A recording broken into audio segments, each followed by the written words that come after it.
Okay, nee, daar's 'n fout op die memo. So net om seker te maak alles balanseer, gaan jy net vir my jou gunstige bankrekening saldo verander na 297,600 toe. Bly gunstige banksaldo, die bedrag verander net, moenie te veel daaroor worry nie, dis maar net dat dit sin maak. So bankrekening, weet ons begin nommer 1 met 'n saldo. En die saldo gaan ons kry uit ons vorige maand se bankversoeningsstaat uit. So hier gaan die vorige maand, dis die bankversoeningsstaat van Februarie, ons is besig met Maart.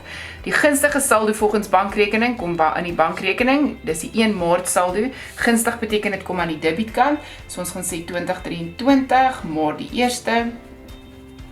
Saldo afgebring, skryf ek hom nou daar, afgebring. En onthou nou ek het gesê, daai bedrag is verkeerd, maak gebruik net van daai bedrag. 297,600. So niks snaaks nie, nee? Ons gebruik net die bankversoening bedrag. Dan moet ons na die KOJ en die KBJ inskryf. Ons gaan skryf diverse rekeninge, KOJ en diverse rekeninge KBJ.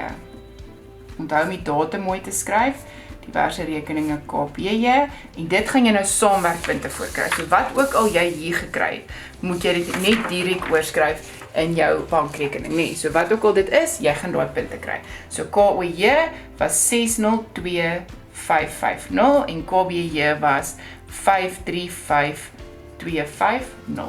Nou tel ek hierdie bymekaar en ek kry 900,150, 900,150. So al wat nou oorbly is om die saldo te kry.